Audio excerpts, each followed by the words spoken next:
Hi, you're welcome to the maiden edition of ART Afrique, and today I'm going to interview a very talented young man who is here with me right now, but I'm not going to introduce him. I want him to do the introduction himself. I'm Prince Kojo Hilton. Prince Kojo Hilton, yes. Alright, Prince, what do you do? I'm a production designer and then an art director too. Okay, production design and then art direction. When we talk of art, what do you understand by art? Wow. Yeah.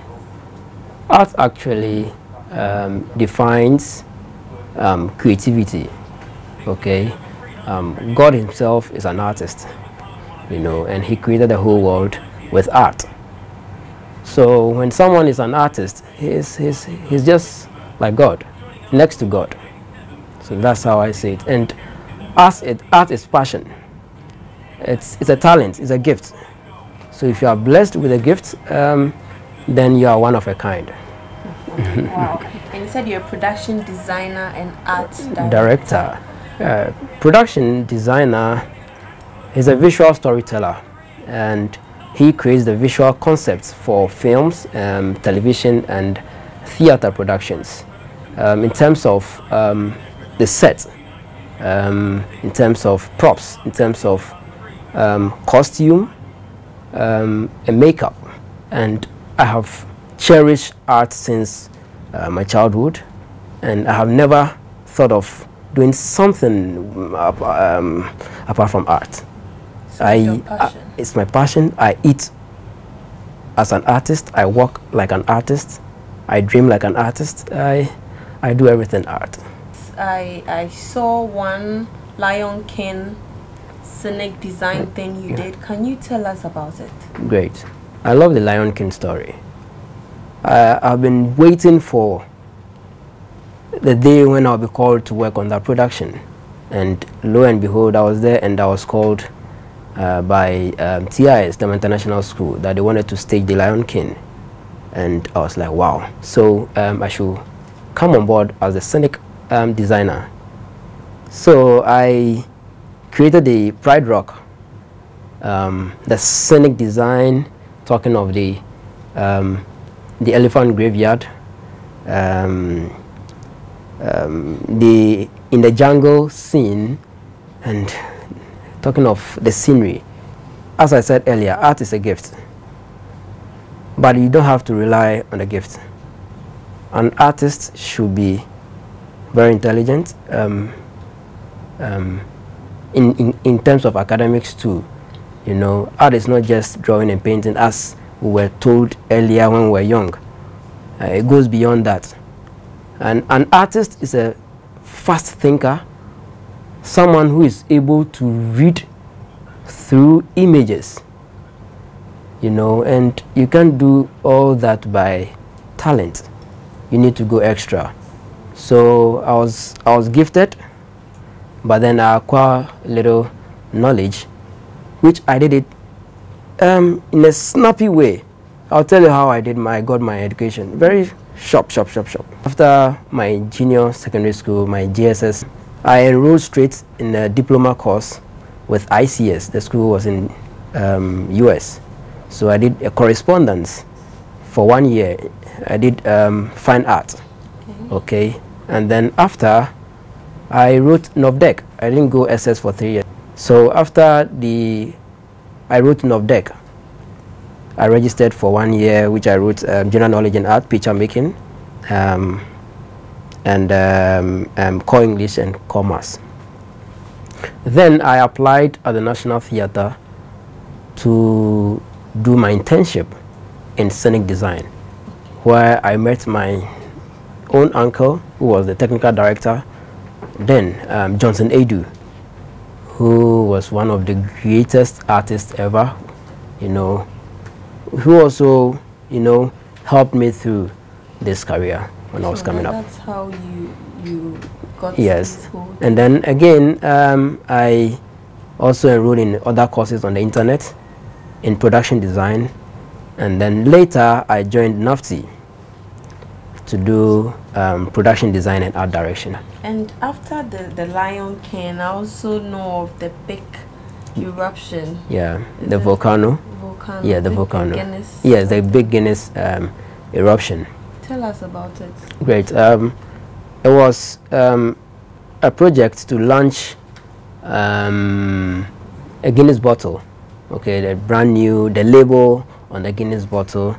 And actually, I was contracted by Charterhouse to do that. I was there and I got a call from them, and they said they wanted me to create a volcano where the Guinness bottle will erupt from the volcano. And I was like, wow. You know, and quickly, as an artist, I've never done something like that before. As an artist, I have to start thinking, do a lot of research. How does a volcano look like? How does it erupt? How does it start the eruption? You know, a lot of research. And then how I'm going to create it, the kind of materials I should use. I was permitted to create a miniature. Okay, so I created a miniature and then show it to them. And they were like, wow. Okay, so you can go in for the huge one. No, okay. No. Where your kind of art, you don't do just painting, because I know some people do painting. Yeah. But looking at some of the things you did, looks like there was some kind of carpentry work. Yeah. So is that what you learned in school? How come you included this carpentry and welding and all that? An artist, as I said earlier, is someone who creates. You know, art is really broad. That is why I said we have been limited through the syllables we learned in senior high school. Because an artist should be versatile. An artist should be able to use everything he comes across: stones, woods, metal, anything. You know, so I learned how to use wood when I got to the National Theatre.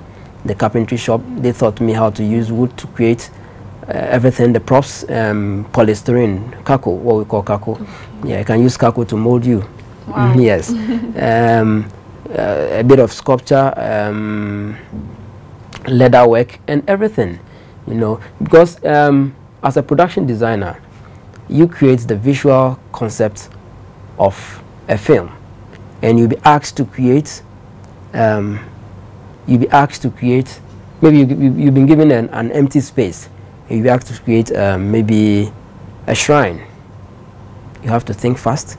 You use fabrics, you use stones, you use anything you come across, but make sure it goes in line with the story. Okay, so would you say that these white people who come down from their countries, would you say they patronize your artwork more than Ghanaians, or there are Ghanaians who actually patronize it? Yeah, there are Ghanaians who patronize, but more of the recognition comes from outside.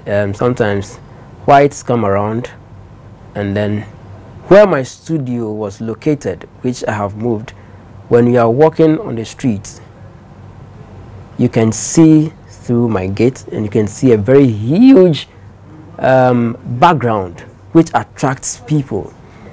And from my observation, whites really comes in and they're like, wow, who did this?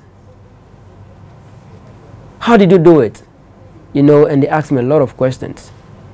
And if you see a Ghanaian there, that is someone who wants to do some work, wants me to work for him or something, but they don't come for the attraction. Professor Abdallah, you know, and it was staged at the National Theatre, which I did the transformation makeup for the characters. A competition which was organized by Hennessy, you know, late last year.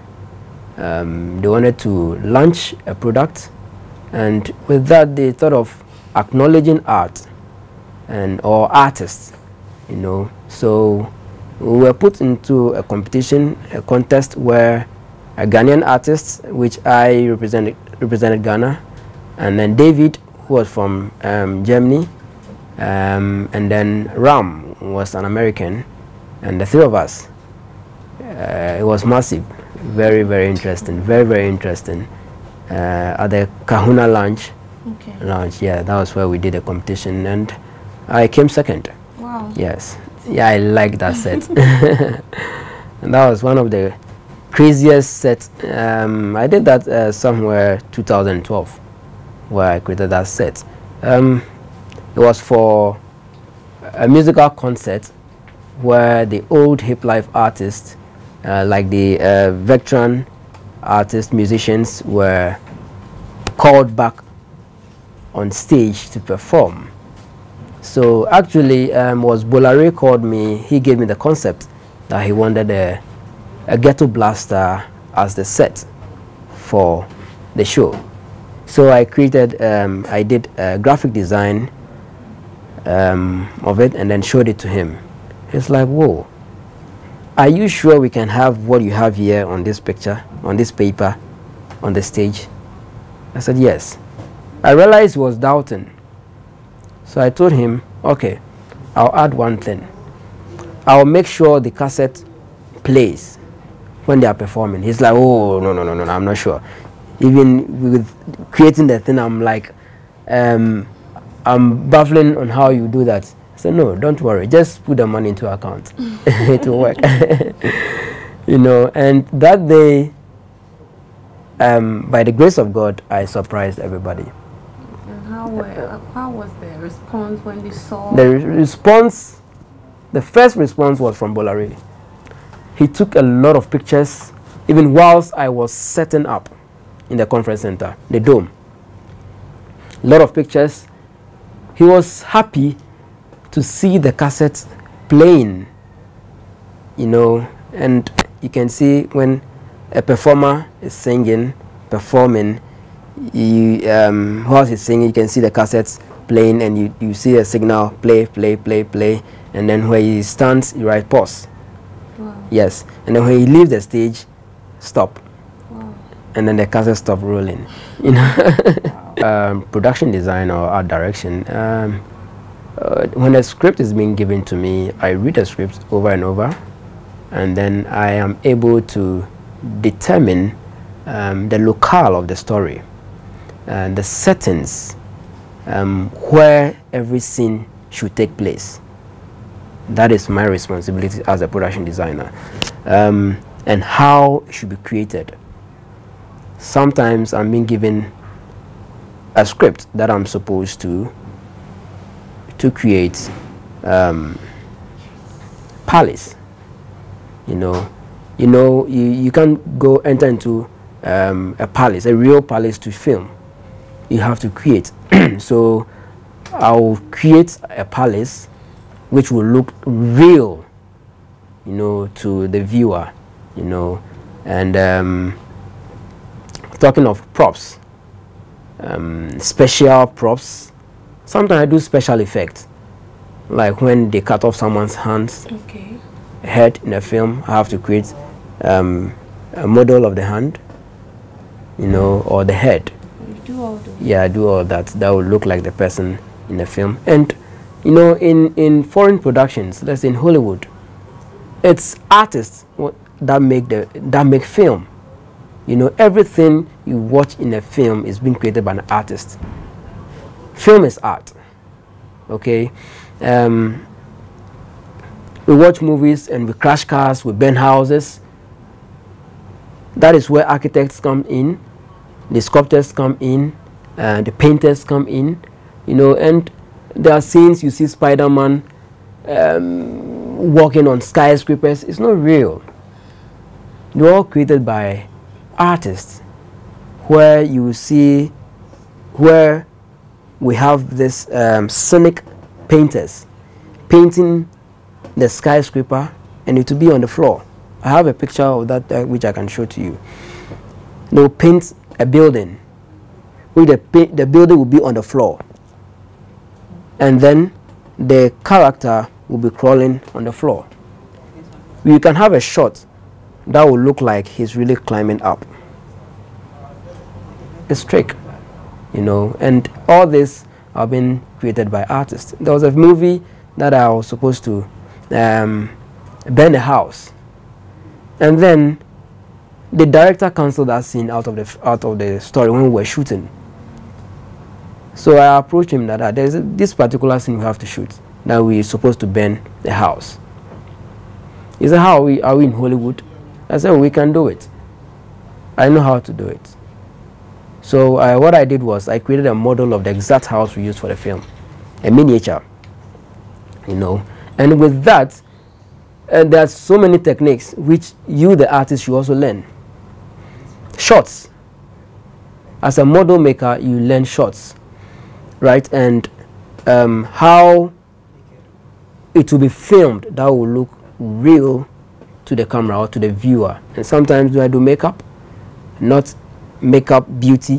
What I do is transformation makeup to make a young man look older. That's what I do for Uncle Ebo White.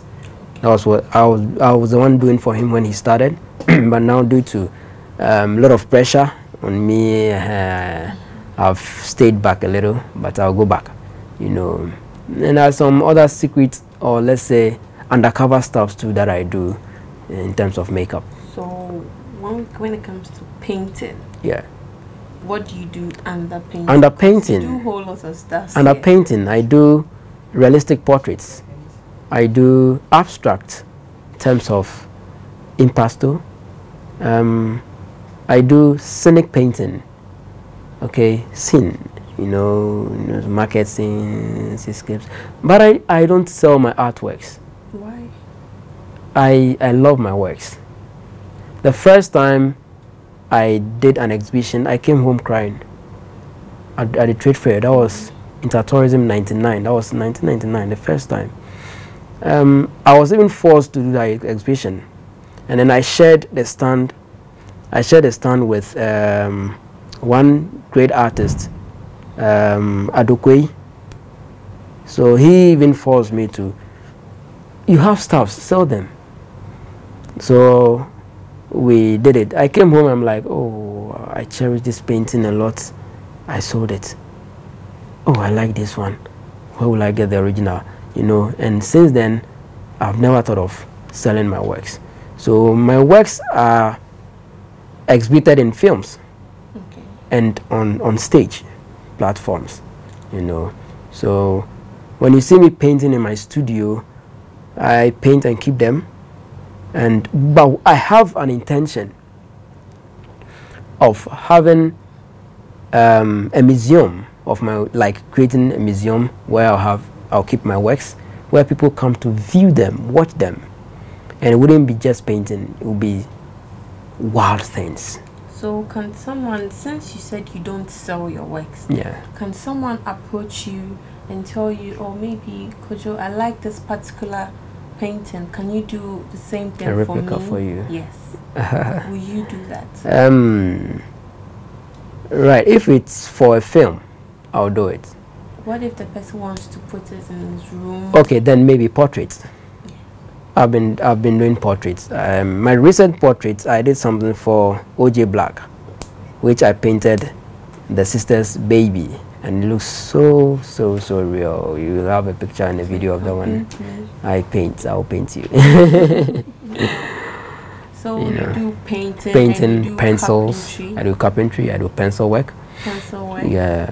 And what else? I do pencil work. I do makeup. I do special effects, model making, and just think of art. Everything. Wow. When you say model making, what do you mean by model making? Yes, models are being used in place of real things that cannot be destroyed in films. Like if we want to burn a house or a car in a movie, we can't bend the sometimes we don't bend the real cars. We create miniatures. There's a film that I created, a Tundra car. I created a model and we burnt it. You see, so that was a model. Sometimes dummies. When we see a movie where someone falls from a higher mountain or a building and falling down, we create dummies that looks just like the performer, you know, or the actor, and then we drop them. But art is really broad, you know.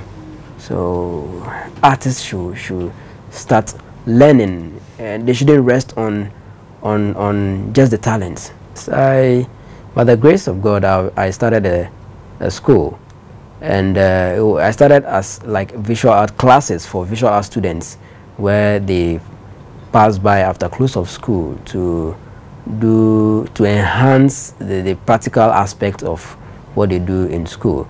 So gradually it developed, grew, and then now it's like a school that people really come. Hilton's College of Creative Art. Okay, so Prince, in the near future, where do you see yourself? How do you want your works to be recognized?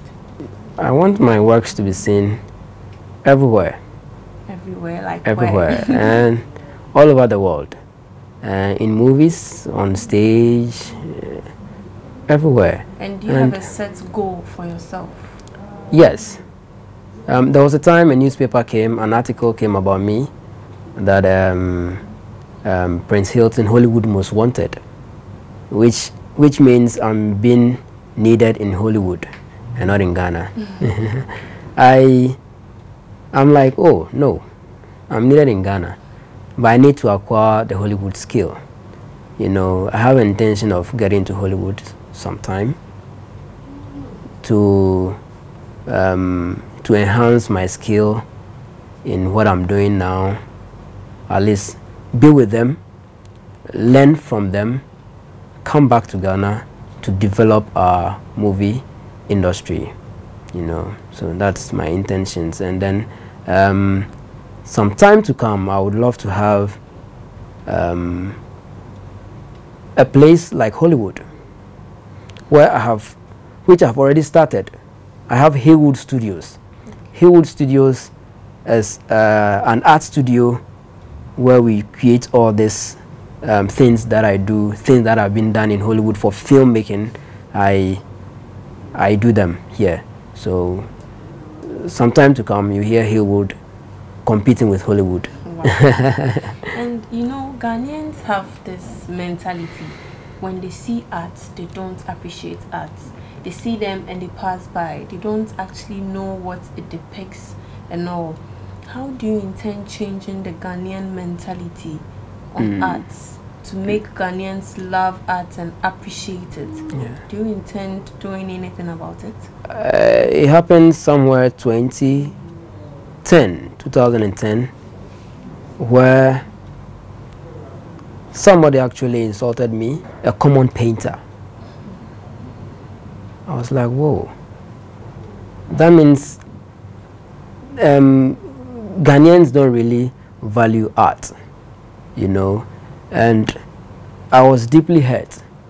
So I sat down and realized that artist, if someone will become an artist, it starts from when he is young.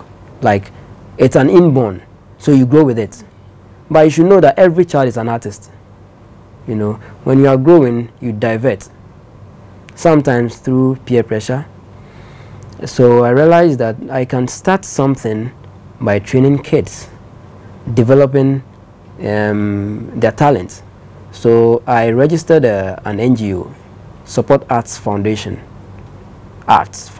where I teach kids around my neighborhood.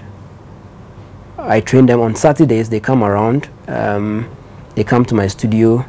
I teach them from the basic, the elements of design, the principles, and, you know, getting them into art.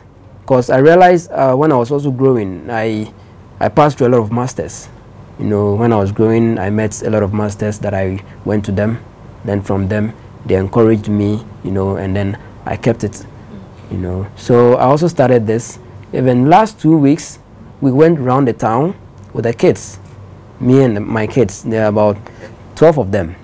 When town, we went to the Ghana Commercial Bank at Circle, where we stood on the streets, you know, on the pavement, and the kids were sketching the buildings, and it was fantastic. We moved from there, went to Tigo office, we stood on the pavement, we sketched the Tigo building, We went to the National Theatre, we did the same thing, you know. And with that, I'm getting the kids to love what they have, for them to value what they have, you know. And that is what I'm doing, you know. But I need to do more, and I need more support from people. And with that, I think the mentality for towards art will change if they see artists doing marvelous things, being seen on national platforms and all that. You know, will encourage the kids, those who have the talent, to do more. People have this perception that arts is something, just anything, and you can't actually make money out of it. How are you going to convince them that it's something worth doing? Great. Art is everything. Art is everywhere. As we're sitting here now, there's art around us. Even you are full of art. The clothes you wear, the jewelry and all that. Artists are supposed to be the most richest people on earth, because they make the world. Okay? Artists are rich. There's money in art. But if you do what everybody is doing, you can't make it. Every artist is a painter. Art is really broad. In Ghana, every artist is a painter. They don't add the other career, the other areas, in terms of film, in terms of theater. Well, the artist is in the theater. The artist, for me, what I do, I'm everywhere. When they're shooting an advert for a product, I'm there as an art director. A film, I'm there as a production designer or a set designer or a makeup artist. So I make money in all those areas. An event where they need a stage, I'm also there. So I'm always busy making money. There's real good money. There's real good money in art. So people can actually encourage their children to go into art. Exactly. And pursue it. And now go deep. Don't think you have the talent, so you rest on the talent. And because each and every day we're growing. Softwares are coming, new techniques, you know, so you keep yourself updated, learn everything art, and you'll be rich. Yeah, you get it. Prince Kojo Hilton. That's the name. What's your final words to viewers out there? Right. Art, as I said earlier, is everything.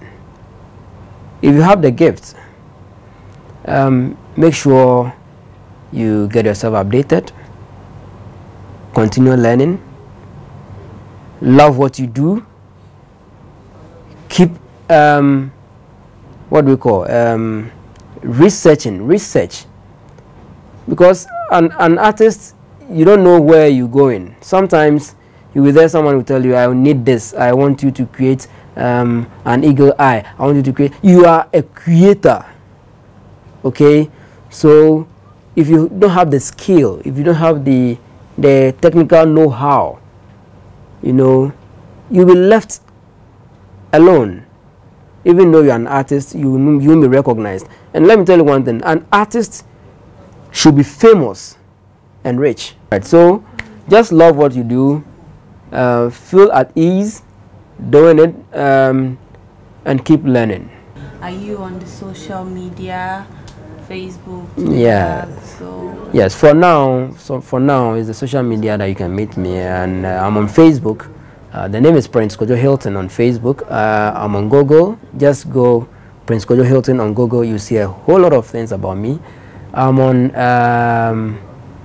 my profile is also on LinkedIn, and I'm on WhatsApp too. All right, so thank you so much for coming. I really learned a lot from you. Thank you. I'll really come for you to paint me an image of myself on a card. Right. Viewers, I had Prince Kojo Hilton with me. He's an artist and he's done several things. I think you've seen a whole lot of his works and you appreciate it as I appreciate it. Join us same time on the next episode of Art Afrique on First TV.